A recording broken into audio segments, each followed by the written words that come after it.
It is 10:30. I'm going to bring this meeting to order at 10:30. We will start with Pledge of Allegiance. I pledge allegiance to the flag of the United States of America and to the republic for which it stands, one nation under God, indivisible, with liberty and justice for all. Thank you. A couple of reminders on behavior here. If I say something you don't like, blame Tom. And we have a sign-up sheet up here in the front. We're supposed to keep track of all the people who come to attend this, so if you sign in, that'd be a good thing. And we also, state law requires us to formally record all of these meetings. And in order to do that adequately, all our friends in the audience, if you want to say something, that's fine, but you have to go up there. The microphone is not attached. The sound system is in, I don't know, it's magic, but that microphone doesn't work. But if you want to say something, you have got to go up, say your name, and then talk. And smile for the camera. Yes, well, you don't have to smile. Okay, and then I want to introduce people here at this table. I know most of them. Leo, okay, Sheriff Leo Dutton, present and accounted for. And this is Amber Johnson from the Health Department. And Kevin Horn, who is our road dude, and Jenny Chambers, who runs the public works and knows how to do things, and Roger Balls, who is our CAO. And as an extra special guest, my friend Judy Rolfe is sitting back there in the corner. You guys get out of line, she knows how to do her. Glad you're here, Judy. Thank you.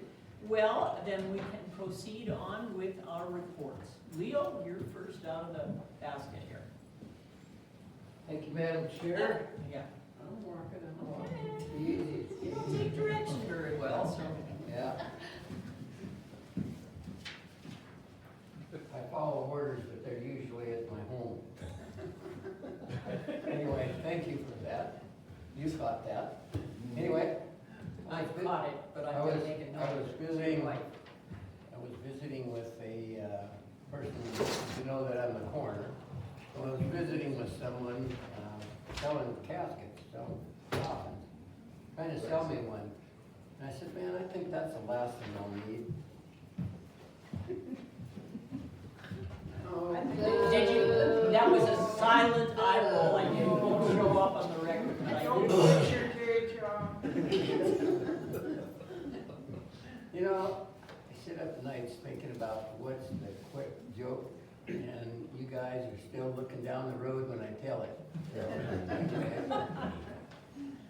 Everything else I have that comes to my mind is not necessarily fit for human consumption, so we'll just move on.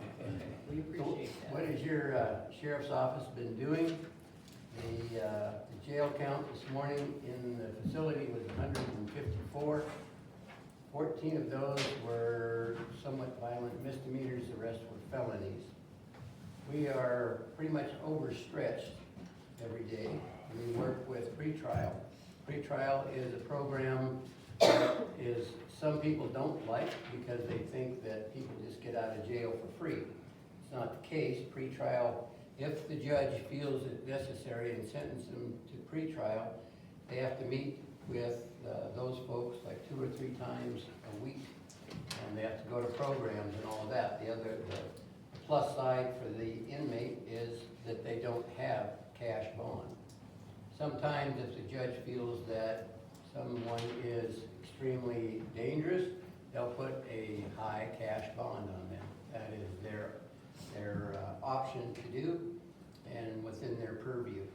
We have a lot of people in our detention center that you could say somewhat of the worst of the worst. Instead of recruiting for the football team and you get the best of the best, we are just the opposite. I do want to give kudos to detention officers that work there that handle things every day that you probably don't hear just because it becomes, the bazaar comes mundane to them. That's how it is. It's, we won't go over it in a public meeting, but you are welcome to come and get a tour.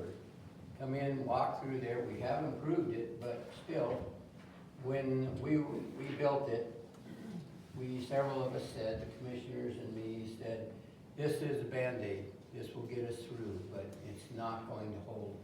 Population has increased from, I think when we started, we were looking at 68,000 people in the county. Now, the latest census that I saw was around 80,000. So if you have a 15% increase in population, 500 of those are gonna be my guess. The bed and breakfast, that's just how math goes. I'm not good in math, I'm quick. If you ask me something, I'm quick in it, but doesn't mean I have to be accurate, I'm just quick. Anyway, yes? I have, are there any questions from the public before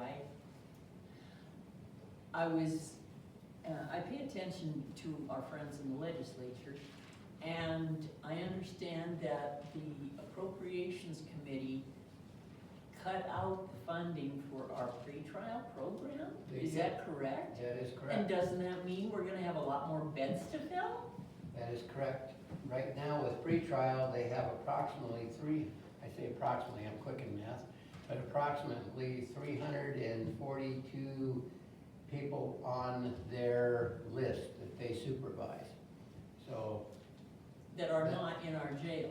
That are not in our jail, but we lose approximately 100,000 to 150,000 from that program. There was 1 million allocated for 5 different counties. Lewis and Clark was one of the 5 that were the pilot counties and demonstration projects of how the pretrial program works. Someone is arrested, there are 2 people that get that information. They do a quick background search called a III index to see what have they been convicted of before, what are the risks if they were to be let out or put on pretrial. They get that information the next morning or immediately to the judge. The judge looks at it, can use it. The judge, he or she knows the risk factors because we went through a process to establish risk factors for crimes. So yes, they did not fund that, and it's $1 million or so, but it kept people out of our detention center, and 342 is a lot. So, by the way, 34.45% of actual statistics are made up on the spot. You are a rough crowd. Somebody turn the heat down. You guys are going to sleep. Anyway. Do you see that there's any chance that that money will be put back in so we can continue this program? I don't think so. I talked to Pete Elbrum, the representative from East Helena. He was, it went from the House to the Senate. So if you know a senator, please call them. And what it does is has a direct impact on your local property tax. And when I say property taxes, because that's what pays me, that's what pays them, that's what pays the detention center. And the more people we have to put in there, the more people we have to have bed days for. If we get where we can't house them, we have to pay for rent of a bed down in Townsend or Gallatin County. They built their system big enough to where they can take extras in. So that's what I'll forecast is going to happen. Is if they can't take care of them, the courts are going to say if they're not under direct supervision, then they need to be in jail. So that's keeping our numbers down. Anyway, that's. So when I hear people complaining about the property taxes, I can say, okay, they'll go down, but you're not gonna have law enforcement. Correct. That'd be correct? Yeah. So that's where your money goes. We get a pittance. Roger, because budgets are coming up. So Are there any further questions for Sheriff Dutton? If you, I got a few things extra, if you don't mind. Well, I thought they might have questions Oh, on all that right. specific topic. Okay. And if they don't, maybe they should each call up or send a text message to their legislators. I did that yesterday. I sent out like 8 of them, and I got responses from 4 of my, Wow, like, that's good. so, So the next thing we've got along is, thank you for bringing up legislation, good job, because you jogged my memory, about for recruitment for your sheriff's office. The legislature a couple of years ago passed a bill that restricted retirement, meaning if you came in, you're 21 years old, you couldn't draw your retirement until you were 50 years old. You'll lose if you came in at 20 years old, got hired on, did your 20 years and retired, you'd be at 40, work with me here. Anyway, you couldn't draw your retirement until you're 50. That's about, with retirement, that's about $310,000 you miss out on. Meaning, if you could retire and start drawing your pension that you earned, that is a big deal. So we have a bill that went through to just say, please take that off. Take that retirement cap off. It went through the House, went through the legislature, but the governor's office is having a problem with it. Why, I don't know. I will be contacting or sending my voice to the governor saying, please sign it. Went to the House, went through the Senate. Testimony from all of us. People sometimes in their life that aren't first responders see maybe and that aren't veterans, that aren't veterans, that see maybe 4 or 5 critical incidents in their life. If you're a first responder, veteran, or classifying my profession as first responder, you see probably in a year's time, you see 50 critical incidents. So in 20 years, you're wiped out. And you can see one of those critical incidents on your first day, just like you in life. But we have to pick up and respond to the next call, take a squeegee and wipe all of that emotional baggage that we just saw off. Because when we deal with you, it's the first time you've seen us, and you deserve to have someone who treats you nice and is pleasant. So you continually do that, and you continually do it, squeegeeing off all of the stuff, and you stuff it down, and that's what makes it difficult to have 30, 40 years in the business. The violence has increased, as you probably read or heard. Yesterday, we get bulletins a lot about dangerous people passing through the state. They don't become public, but there are bulletins that are called "Be on the Lookout For." One yesterday was from Nebraska. Be on the lookout for this gentleman who had a felony warrant and had possibly bombs in his car and was going to be violent. So Highway Patrol ended up stopping him down by Big Timber, and he got back up there just in time. A shootout ensued. He is deceased, and the 2 highway patrolmen are okay. When I say okay, they weren't physically shot, but we as humans are not designed to be going around killing each other unless you're a psychopath. If you're a psychopath, you have no problem with it.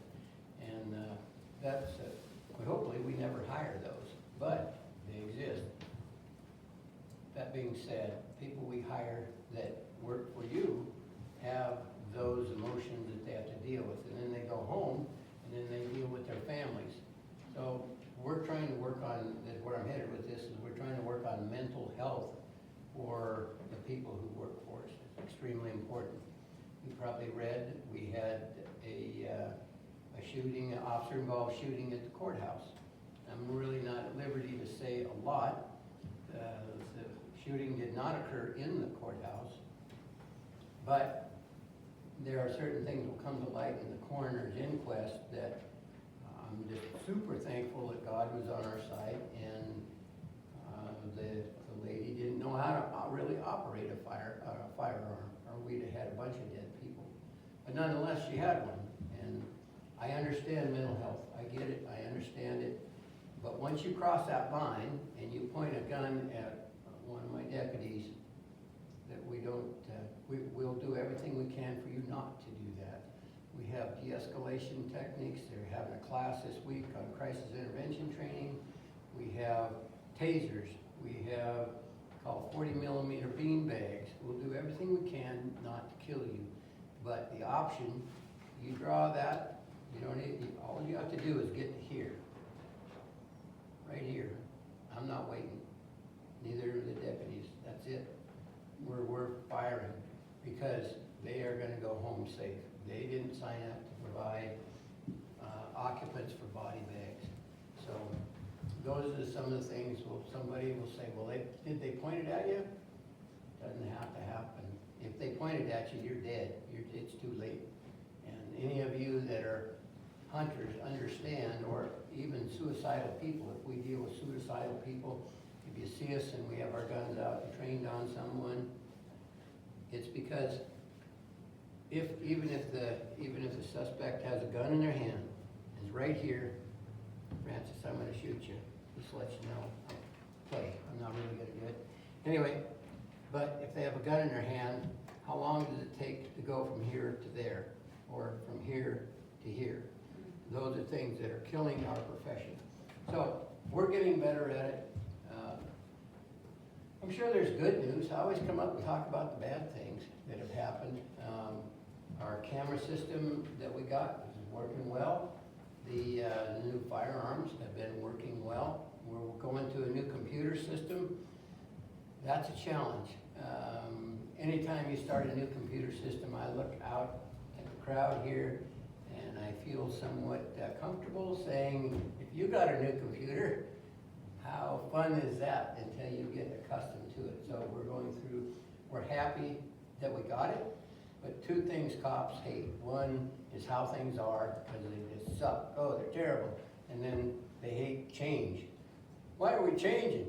Because you wanted it. Anyway, we're changing it. It's getting better, and we appreciate that. The county went with the city, and we're getting a new system for the jail management system. So it's a new workover. So if you're calling up saying, I want a report, I want it right now, good. We won't be able to do it, because we'll find it, but it's in cyberspace somewhere as we transition to this new system. I have been busy. I've been going to training, to SWAT training. Next will be coroner training. Next will be this training. It's tis the season. It's fire season. I asked for a meeting with the rural fire group to meet and talk about roles and responsibilities. We have new fire chiefs. Fire chiefs are in charge of the fire. I'm not. I don't wear clothing that burns. But I'm in charge because they said so. I'm in charge of evacuations. So we want to be on the same page, how we go about that, when we do that, who pulls the trigger by law because of what they said I'm supposed to do that, or someone that I've delegated. Anyway, haven't heard of any wild things in Lincoln. Chance. Hopefully you get more snow. Chance. Oh yeah, is Chance, I thought it was Chance here. Chance Hill, your new deputy. I just saw a sheriff's truck pull by as you were. I'll talk a little No, slower. you need to answer, I got some questions. Yes, Sheriff. ma'am. And I get a lot of emails asking this stuff.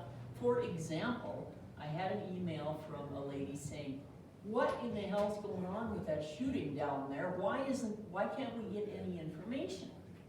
And so, I talked to our county attorney, and you can confirm this, that when you're investigating an officer-involved shooting, all parties are entitled to privacy protection, and that is involving the person who was the shooter, the individuals who are the law enforcement officers, all the witnesses, and they have a different entity. Could you talk about who is actually investigating the courthouse shooting versus the shooting at Chester's? Yes. So when your agency has what we call OIS, officer involved shooting, it's best if your own agency doesn't do the investigation, because you, the bosses, you're just gonna cover up what you did. So we always ask an outside agency to do it. And, come on up, Chance. Anyway, we ask an outside agency. In the particular case of the shooting at Jester's, we have an agreement with the Helena Police Department that if they have a shooting, we'll investigate it. If we have a shooting, they'll investigate it. The DCI, Department of Criminal Investigation, the Justice of the state, of the Attorney General, is extremely busy. It's not that we have a lack of confidence, it's just they're getting busy, and it's a different agency. It works well. So in this particular case, the Jesters, my office is investigating that. In the Coroners Division, my coroners did that one. So the one where both agencies, both the Lewis and Clark County Sheriff's Office and Helena Police Department were involved in the courthouse, we asked an outside agency, and that was DCI to come in. Now what they have to do is gather statements, all of those kind of things, try to reconstruct. They are doing a criminal investigation. Anytime you shoot somebody, even self-defense, it's considered a homicide. So they have to investigate that homicide. Now, they'll have to present their findings to a coroner's inquest, which will be coming up. Meantime, all of that information is criminal justice information, the body cameras, all of those things. And we're not supposed to talk about those kind of things in what's being said. One, they do have a right to privacy, the people involved. Secondly, that we are tainting, if I were to get up here and tell you what I know, it would be considered tainting the jury pool, because you are potential jurors that the coroner is going to call. We asked for the courthouse shooting, we call it the courthouse, it wasn't in the courthouse, but that's where it originated. We asked another coroner from Broadwater County to come up and be the officiant for the coroner's inquest and all those kind of things. Toxicity reports take approximately 6 weeks to 8 weeks to get back from the crime lab. Those kind of things, put the case in chief together and hand it to the county attorney.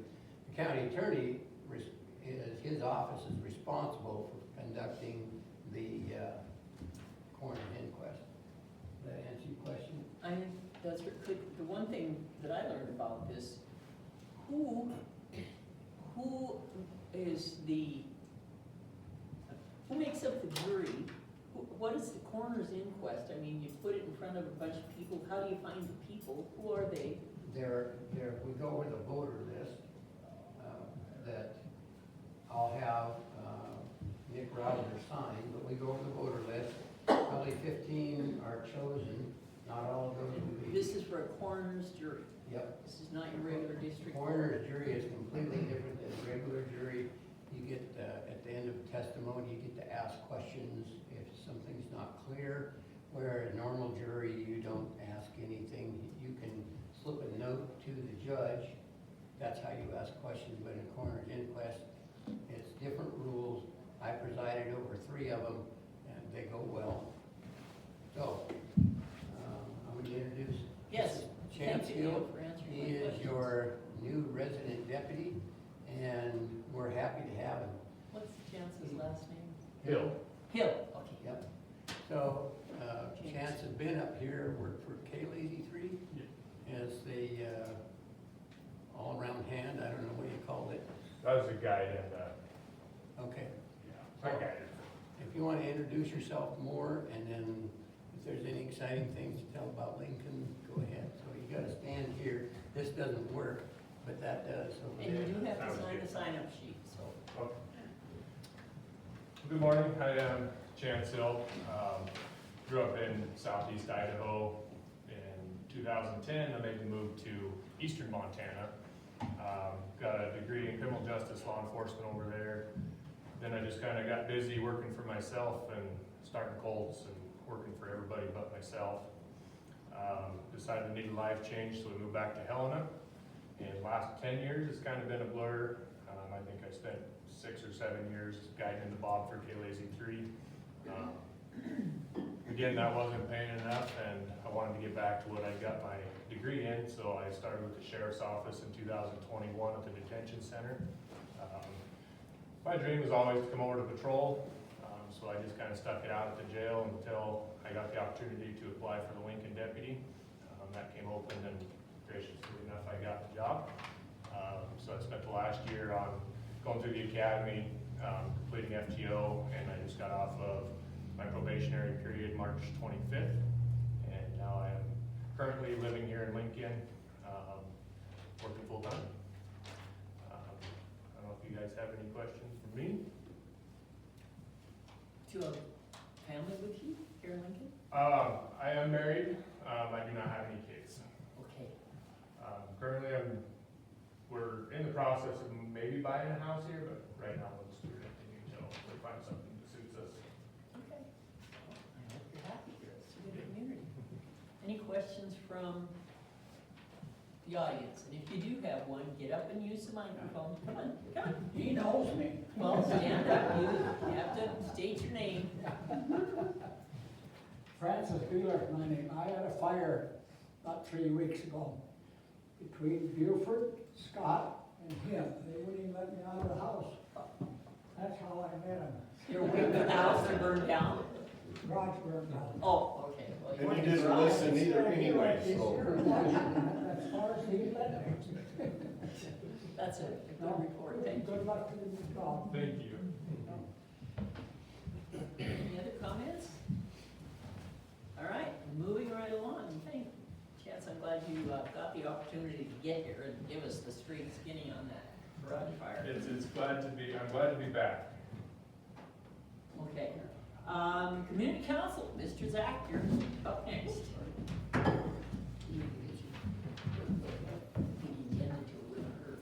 Zach Muse, Chair of the Community Council. Not much. Winter, and as usual, most everything was Public Works. Veterans Association guys are not here. We did talk with them, and we're gonna put them on our agenda from now on for council. But the 29th, they had the Veterans Center here in Lincoln dedicated as an outpost. They will be doing the groundbreaking. I was confused on council night, I must have heard it wrong, but Memorial Day, they will have the groundbreaking for the Veterans Memorial right across the street there. You can kind of see the sign. They'll have a big ceremony, and Rick, if you wanted to talk about that, you can. But I will get you a flyer. There will be a lot of representation that will be there, you know, from the VA to, I believe, are there any senators, congressmen? If they show. So there will be a lot of people. It's a pretty big deal for Lincoln, and it really, it's kind of a leading the way for rural Montana and getting these outposts and being able to help the veterans. We do have a lot of veterans here and in rural Montana, but they do have mental health, they've got home care, I mean, they've got people that can do everything. It's a pretty big deal, and it's kind of a first for Montana, period, to have something this special here. Rick, did you want to come up and talk about that a little bit?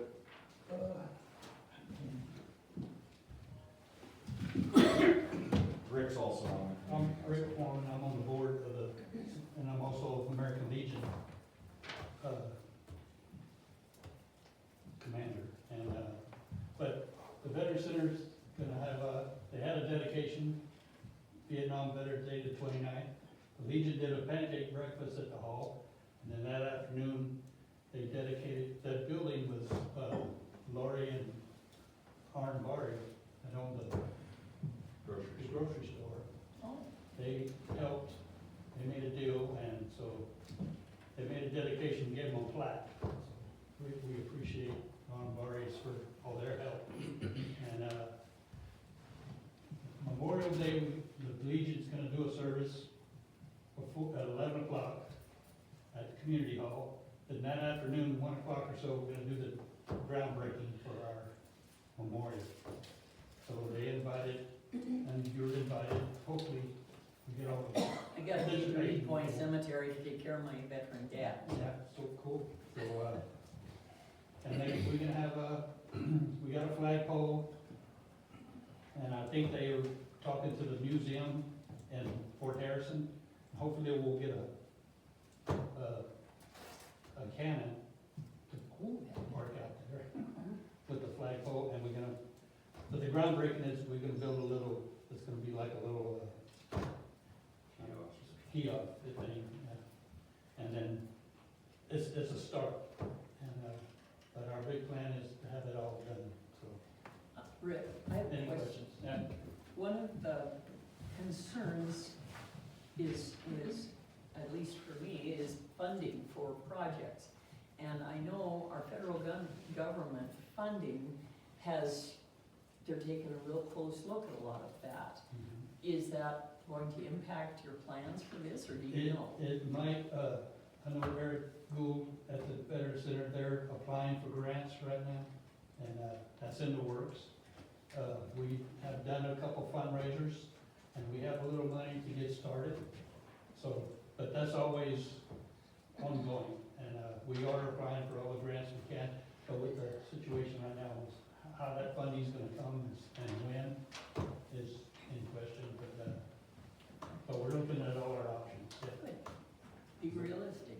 The VA has money that has been, there's categories for everything, and there's money, like Fish and Game has money hold for shooting ranges on certain parts of land, and they'll just give it to you. So there's money that goes to the Veterans Association for telenetworking. They have systems that they bring in, and it's all confidential, it's all encrypted, that you can go into the room at the Veterans Center and you can deal with, whoever you need to deal with confidentially. So there is still a lot of money that they're finding that will help the Veterans Center. The memorial's a little different, but there's always money that's been put in accounts that are just for specific items, and nobody's using it. So, they've been able to get a good amount of funding for these specialties, gun safes, so that if a veteran has a mental crisis, hey, will you take these, because I'm just not in the right mind right now. They have big gun We safes have down there. the story. Yeah, so there's things that, not everybody's asking the VA for a gun safe, and they've got a gun safe account, so. There's still money out there, but some things will be difficult right now. Okay. Are there questions from the audience? All right, thank you for the report. Forest Service. Jim? Good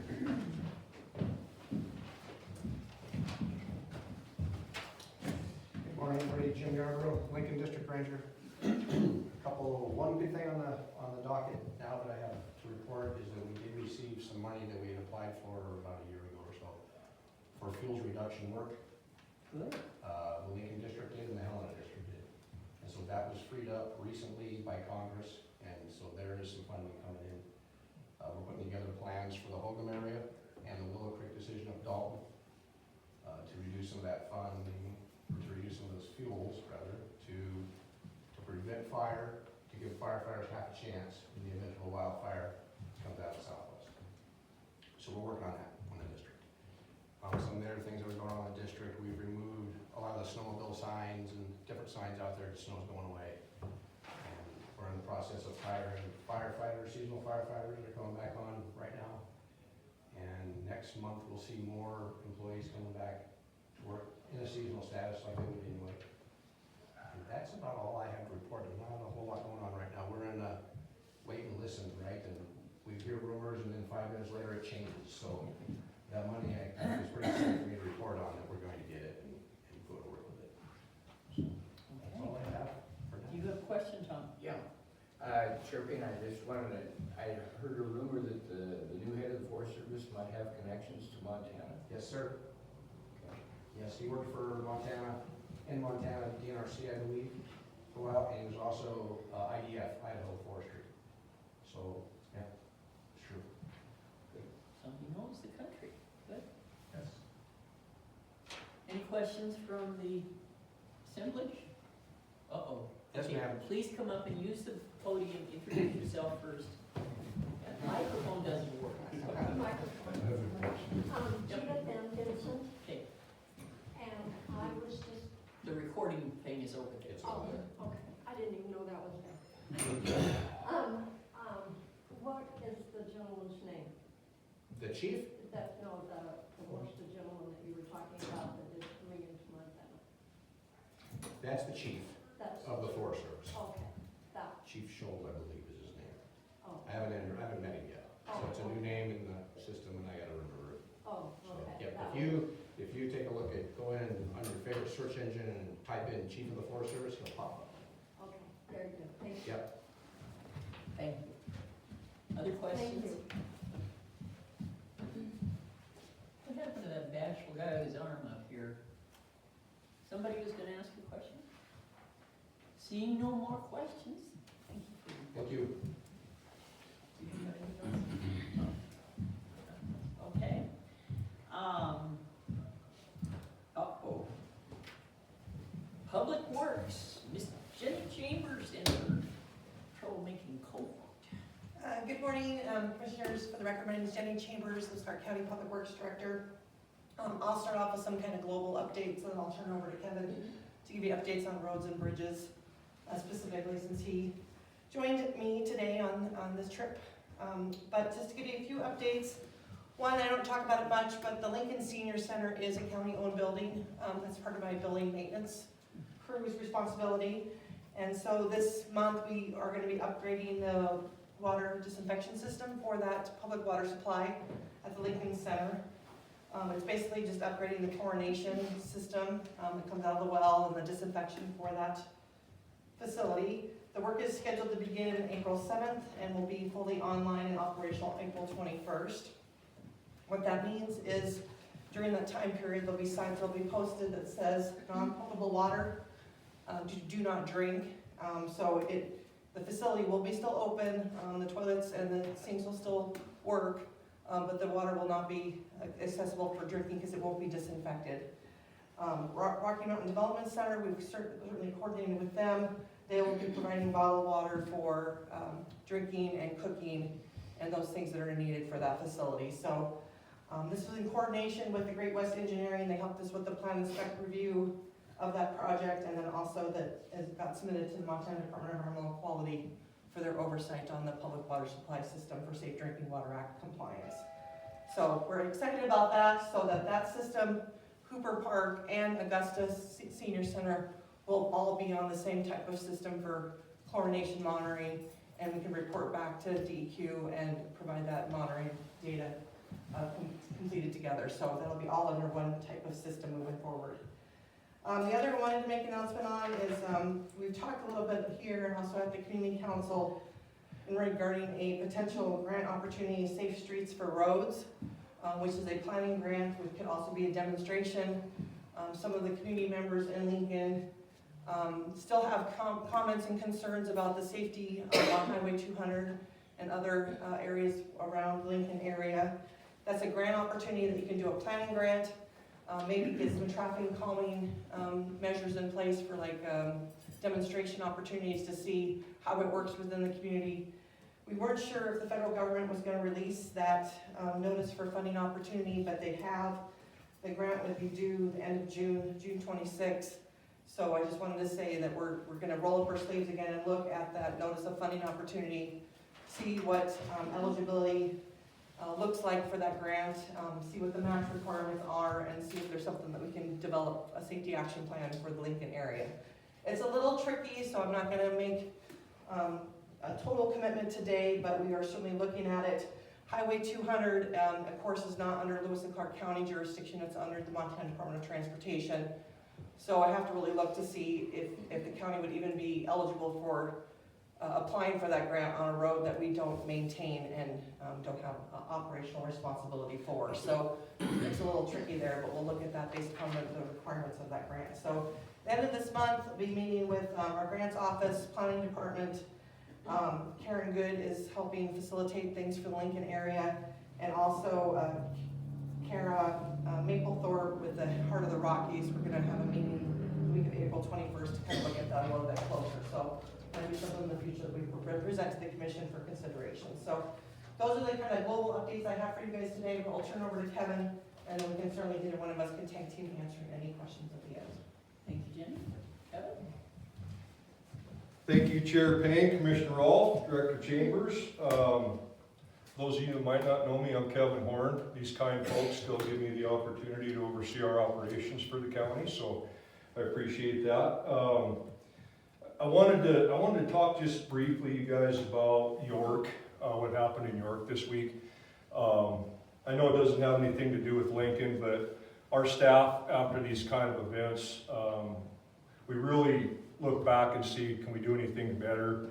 You know, what do we need to be prepared for on the next time? We do a lot of tabletop exercises, a lot of training for these type of deals. As you guys well know, York got a lot of snow on Tuesday morning.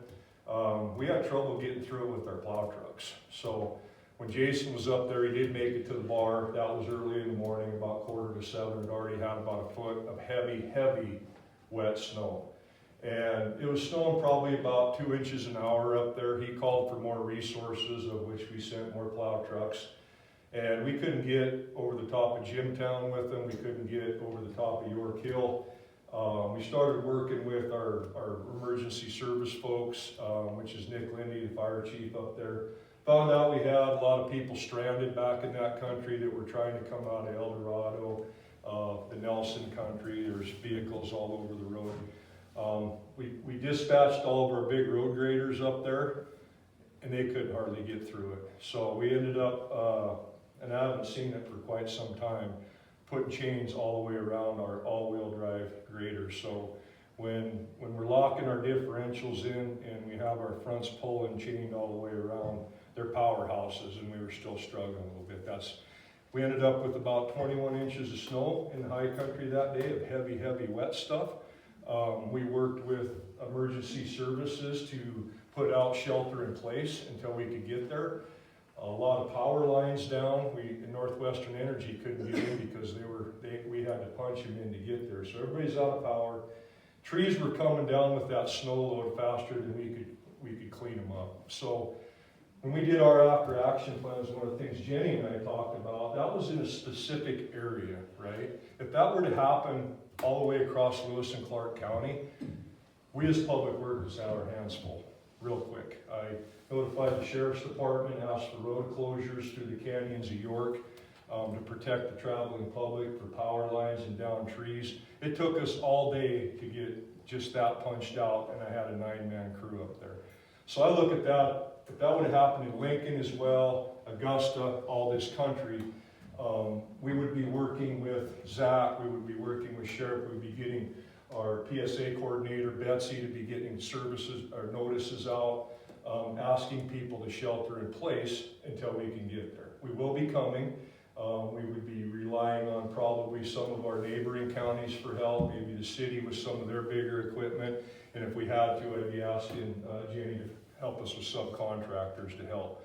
We will be there at any point in time, but I want everybody to know that could happen at any point. So be smart, be prepared when that kind of stuff. A lot of those people in New York country weren't. I mean, there was people that walked many, many miles back to their houses that were stuck in those conditions, and there were still people that were in their vehicles waiting to be rescued. So pretty serious situation that we have.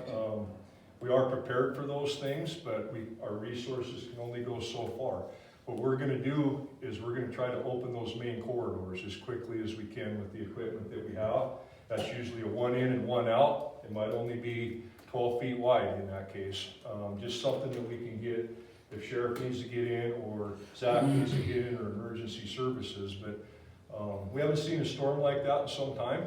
Last one we had was in Remini, and in one night it dumped 4.5 feet of snow and completely buried the town. Thank God those storms are just in one spot, but if that ever happened around the county, just some preparedness for that. So, the other thing I wanted to mention is one of our colleagues and friends that we worked with a long time, Ron McDunn, he is retired. I'm sure most of you know that. Jenny might have announced it. And Ron did the county a great job, a really good job. We had to slow him down a lot, right? But he did a great job, and I wanted the community to know how much we appreciated him for all he did. He lived right here. He was a lot of our eyes and ears for us, and we wish him and his family the best in his retirement. We do have a new position open for that. It just opened Friday for up here in Lincoln. I printed off a bunch of notices for that of the job description. I left them on my desk this morning. I was going to maybe get one to the post office, but if anybody knows anybody looking for an operator position, it is posted on our website. We will have that position open until filled. That position will be answering to Kenny, which, Kenny's not even quite to a year yet. He's doing a good job. He's still got a lot to learn. We work with him every day. And learn stuff every day with him, but we'll have probably 2 new folks up here. So please bear with us. We're in the training mode. They're trying to learn all the roads and where to put snow and things of that nature. We've been trying to do grading, but every time it grades, it snows. So I know we did a little bit on Stemple there, and everything's pretty wet. We'll probably be doing the next month or so, just kind of repair work where we can, cutting the tops of things. We can't get in the ditches, there's too moist, we'll just turn the roads to mud. Stemple's got a lot of problems up there right now. If anybody's been up there, the bridge ends are in pretty bad shape. Our plan is to try to get some gravel in those. We were going to try to do that last week. They're plumb full of water. Now we're trying to figure out if we cut them out, get the water out. Just travel Stemple with caution. We had guys up there today trying to widen stuff out. We're dealing with mud, berms, narrow snow. It's that time of the year for us. So roads are going to be rough. There's going to be potholes. It's going to rain. It's going to be mud. We're just in that season to really, coming out of plowing and kind of still plowing and then trying to grade roads on top of it's kind of tough. We're going to upgrade some signage around the school to high visibility signs. So our sign tech, Alex, has those ordered. So you'll see they're really high reflective, high visible. If you see them at night, they almost blind you sometimes because they are so bright. But we're trying to change out all of our signs over the course of time to the new standards for high visibility. So you'll see some new signage over there. There's 5 or 6 other signs around town. I don't know exactly where they are. There's some road signs and stuff that I'm sure you folks are aware of. All those have been on order. So once we get all that stuff, we'll get your sign package back in place. The other thing I kind of wanted to mention was permitting. And I'm not sure everybody knows this. Chris with the sewer district's doing a really good job over there working with our staff at Public Works. People aren't allowed to just go and dig in county roads. They got to have permission from our department. We have a little bit of a permit process. The reason we have that is so we know what's going on, make sure it's done right, make sure it gets patched in. A couple places in town have been dug through that didn't happen, but Chris is on our side now. He's helping with any of those sewer dig ups or anybody that's got to dig in the road to actually get a permit and go through our office so we can get them, make sure they get patched in and get fixed right. So he's doing a really good job over there. As far as on the bridge side, we're still working on that North Beaver Creek. We about have completed a full design package for it.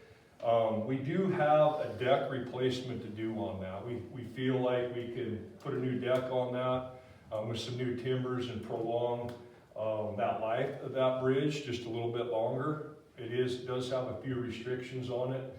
I don't remember what they are, but we can still get a fire truck and stuff over it. That bridge is going to be super expensive. I mean, by the time we go to build that thing, I bet it's probably going to be pushing the $2 million mark with all the wetlands and the span that we need for it and all the water that we got on there. So this is our next best alternative right now to keep that bridge safe and in good condition until some point we can maybe acquire some MSEP grant grant funding or some kind of federal funding or state funding to help with the total replacement cost of that bridge. So our staff, our bridge manager Clay, he's working with some landowners currently. We don't want to shut it down. There's just a lot of people up in Parlin Park and up that Stonewall country, and I don't think we could shut it down for 2 days. So we're going to be working with Tel at his ranch probably, and you know, Mike Campbell and some of those guys around, and trying to get maybe some agreements in place to use some private roads for a day or two so we have less of an impact on the public. But there'll be more coming on that one. The other thing, I guess, we do still have a construction project coordinator position open with the county. That was Jesse Whitford. He was one of our engineers that worked for us. He retired in December.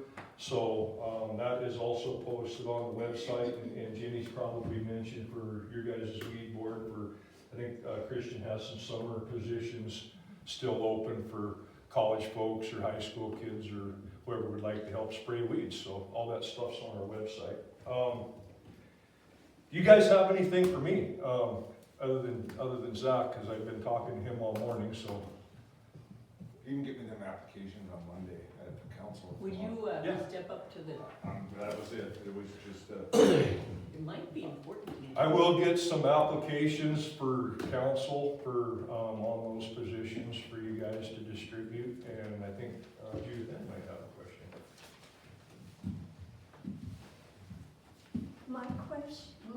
My question is approximately how many square miles was the York situation? Do you have any idea? That's a great question. Well, let's see, the county's 3,500 square miles, about the size of Rhode Island. If I picked that little deal in York up, I would say, well, all the way down to American Bar. It started taping off towards the American Bar. We only had up the lower end of Beaver Creek, probably 6 to 8 inches. We have, probably 25 miles of road close to that by the time we started the bridge all the way up Trout Creek to Vigilante Campground, all the way over the top of Jimtown, and all the way back into Nelson and American Bars, 25 to 30. So I don't know what that'd probably be, 250 square miles maybe, somewhere in there. I usually roll off road miles, Judith Ann, so I understand. it took us probably, I mean, with 9 guys, and I think we had at least 4 plow trucks and 2 graders and then 2 chainsaw crews. Took us about 8 hours to get that 30-mile corridor open. It was a big area. Yeah, Okay, thank for you. sure. Thank you. Yep. Anybody else? You guys are easy today. Thank you. Francis, did you want to say something? Yeah, back to what you guys were talking about earlier, Up to the microphone, thank you. about deep snow. In '77, I got a brand new truck. We had 36 inches of snow in town here, 42 inches at Fletcher Corner, 53 inches on Fletcher Pass. That's all I did for 2 days, was work with the power company. And then, but we were without power here in Lincoln for 4 days. Now, the power man in Lincoln had a better idea. He said, when your power's off, you're saving money, because the meter ain't running.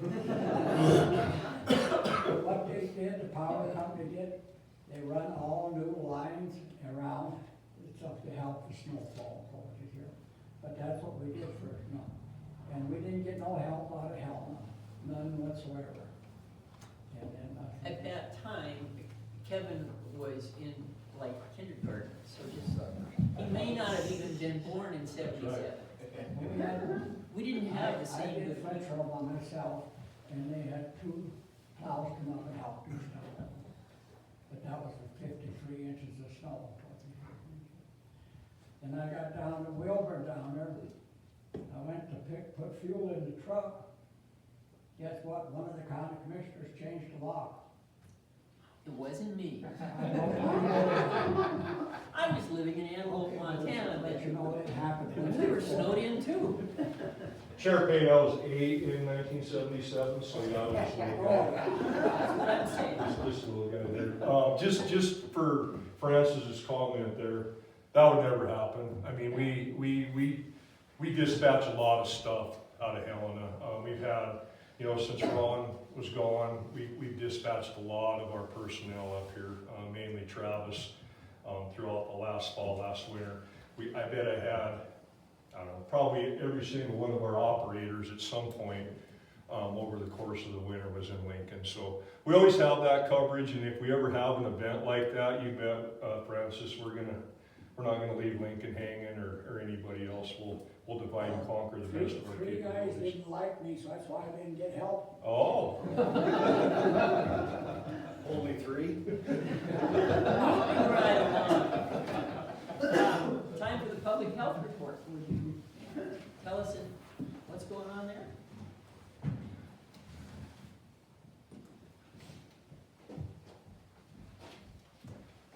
Good morning, Commissioners and Lincoln residents. Thanks for having me today. My name is Amber Johnson. I'm the Communications Specialist for Lewis and Clark Public Health in Helena. One of the things I love about driving around Montana in spring is seeing all those baby cows. And so I'm going to talk about maternal and child health today. It's springtime. And looking out at this crowd of young strapping lads and ladies, I'm not sure I'll ask you if you plan on starting any families soon, but maybe you Which have, ones are you speaking to? but maybe you have children or grandchildren that would benefit from this information. So we have a handful of programs that serve young kids and their mamas and families, as well as their caregivers. And so one of them is we have a few home visiting programs, which includes nurse-family partnership. We have a nurse on staff, and she can travel and meet with expectant moms as well as brand new moms and help them kind of navigate life with a brand new infant, and as they get older and measure their development milestones. We have nurse-family partnership, parents as teachers, and that really just kind of, we have our home visitor Katie, and she works with families to kind of just help coach them on some, parenting tips and tricks as their children get older and get them school ready.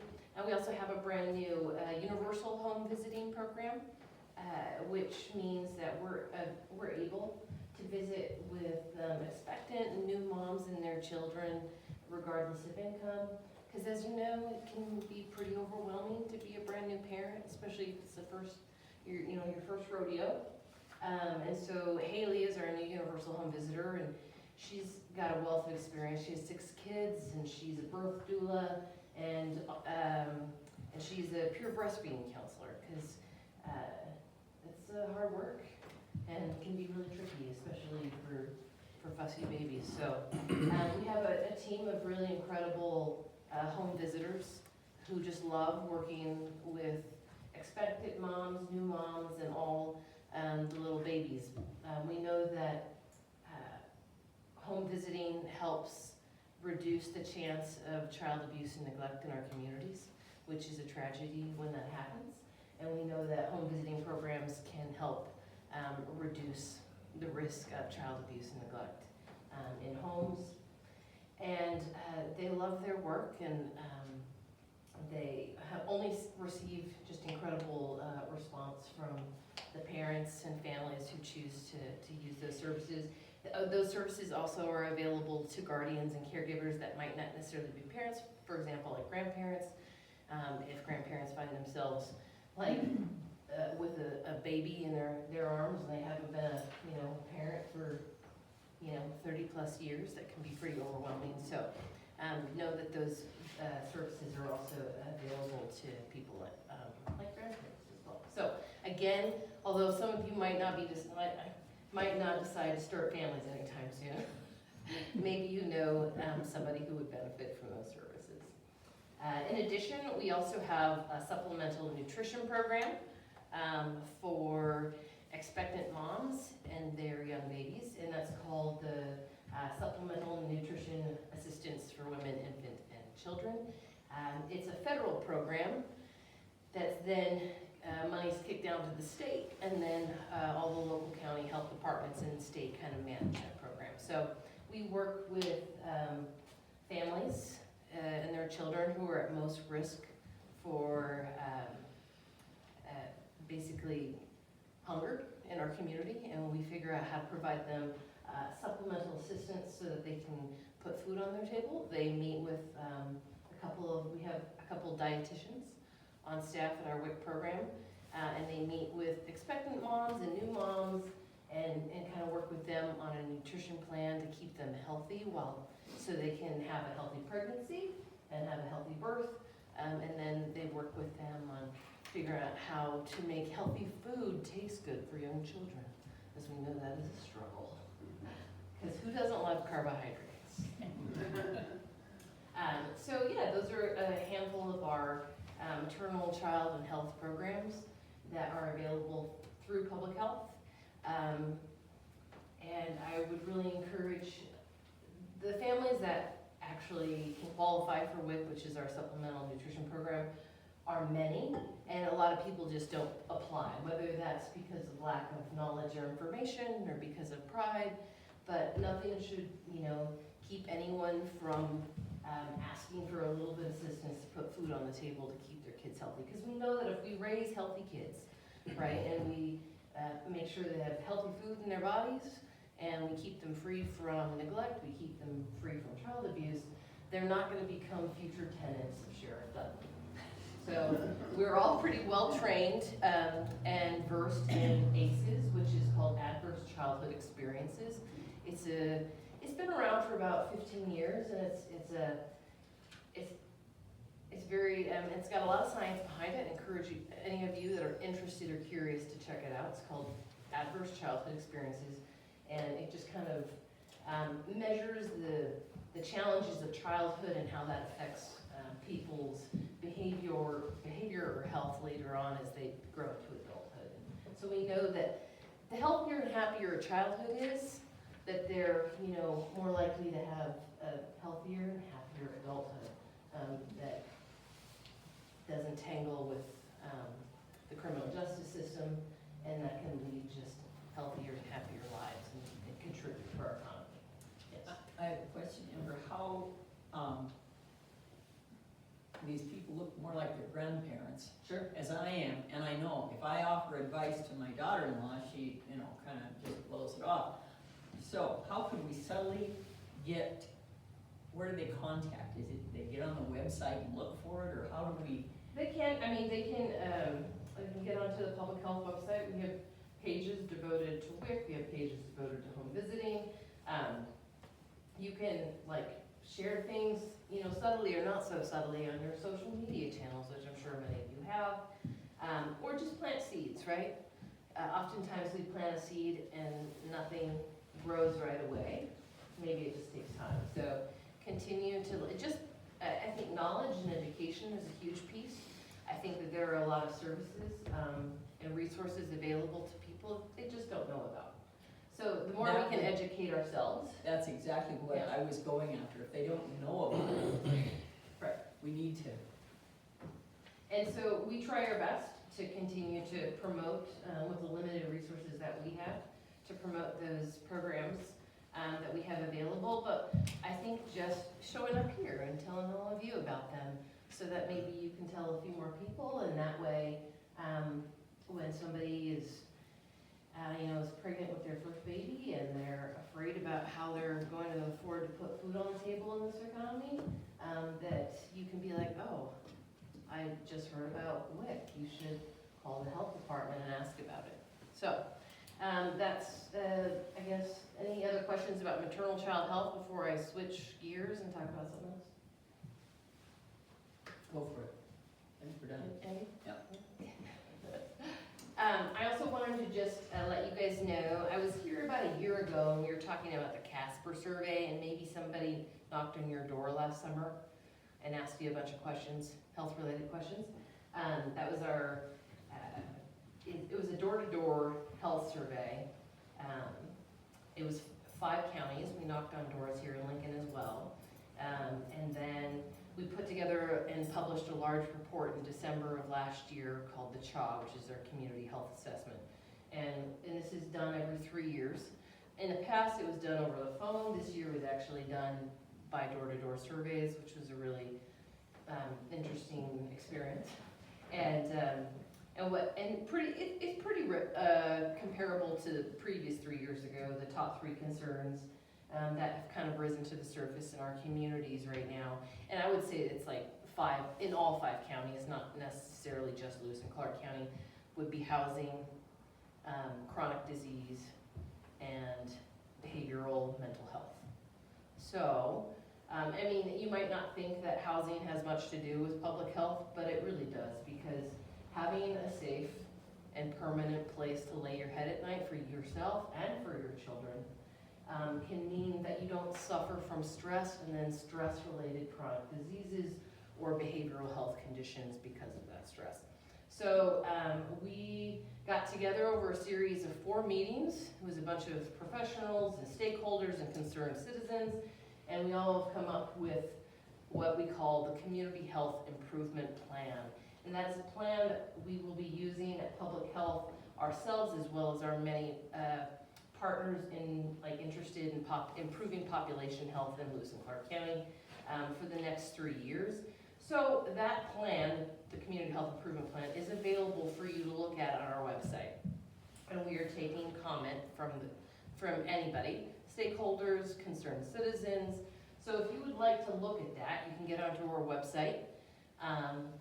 You could just even Google CHIP, Lewis and Clark Public Health, or get onto our website and go under the Healthy. This is a project of the Healthy Together Steering Committee, which is Lewis and Clark Public Health, but is also St. Peter's Health, Purity Health Center, which I know you guys have a clinic here in Lincoln, as well as Rocky Mountain Development Council, the Helena Indian Alliance, United Way, and I'm missing someone that I can't think of right now. So feel free to read through it. It kind of gives an idea of just the things that we're going to be focusing on in those 3 critical areas over the next few years as a health department, and a larger body of just concerned organizations invested in population health. So should you like to get on there and provide us some feedback and comments, we would love to get that community buy-in and that community feedback from this year-long effort we've been working on. So,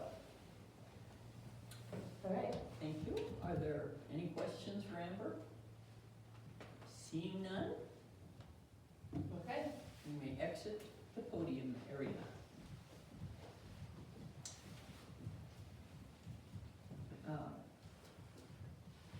Janice, before you arrived, I commented on the last time we had a meeting here, the commissioners went out and looked at the new bridge. And coming back into town after our discussion about trucks speeding through Lincoln and how rude it was and why didn't somebody do something, we came around the corner and there was a patrol car with the lights flagging and this big truck pulled over. And I wanted to be sure, and thank you for paying attention. That was good to see when we got back. Okay, we have no other items of scheduled business. The next meeting will be May 2nd, same place. Now, we've come to the point where we can have public comment on any public matter within the jurisdiction of this commission that is not on the agenda before. If you want to talk, this is your chance. Speak now or forever hold your peace, but go up and do it there. Rick Foreman. I just wanted to let everybody know, Putt-Putt is May 3rd. What is the putt-putt? Putt-Putt is a community fundraiser. And Golfing. I was afraid it was over cars. The businesses in town each have 2 holes, and you walk down the street, and it's a good time, and fundraiser for the community. Oh, what's the date? May 3rd. Okay, so the day after our next Day after meeting. the next meeting, yes. Cool. Thank you. So if you plan on coming to Lincoln, stay the night and do Putt-Putt the next day. Oh, Sheriff, there's one other thing. I a joke. Well, I hurt his feelings, he's so sensitive. One thing I forgot to mention is on April 12th, there will be a funeral service over in Deer Lodge. For those of you who were here for the Snow Fire and the Talon Fire, and when they combined, they also threatened Powell County, and there was a sheriff that came over and helped us a lot, and that was Scott Howard. Scott Howard has been the sheriff of Powell County since 1996 and retired in 2018. He came to work for me as a special operations deputy to help solve a homicide that had happened to the west of Helena.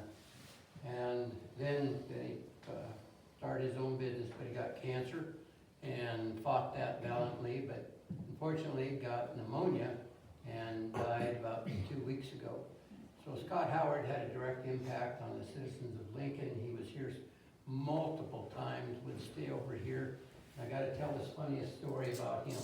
I mean, there's lots of them, but if you ever seen the show called No Country for Old Men, that's Scott. Just kind of the old style, yeah, we'll get a warrant when I need one. But he found criminals, he prosecuted 23 homicides or arrested 23 homicide suspects and helped prosecute them. Now to the funny story. And Scott, if you met him, he had a voice like this, but he could turn on the charm. Anyway, we were out at the airport, and we were waiting for some helicopter, imagine. And Scott, I had to use the bathroom. And Forest Service had brought out a porta-john, thank you. And so he goes in there, and we're sitting there. There's another guy and I are sitting there visiting. Up comes this, the fence wasn't there, this big old, the truck that services them. And comes, sparks right beside it, hits the air brake, and dust flying in there, and like, Scott's gonna come boiling out of there, and he's short on patience, especially then, because we weren't getting any sleep. And nope, it didn't come out. So the guy gets out, looks at it, drags out his hose, looks at it again, and just grabs the thing and starts rocking it back and forth like this. And you can hear it over the diesel engine.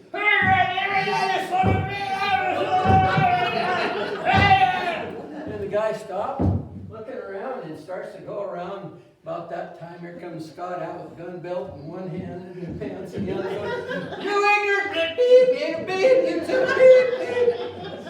And the guy said, I didn't know.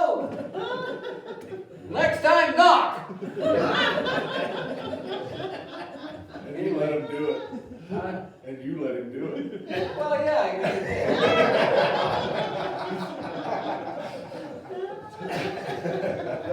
Anyway, that was one of Scott Howard's things. Scott Howard went on, during that time, there wasn't any deputies up here, and we get an alarm call, so I was the only one up here at the time, and Scott went with me, and we went out to check it out. It was back up on Cadott Creek. There was an alarm up there, and Scott had a different way of approaching things.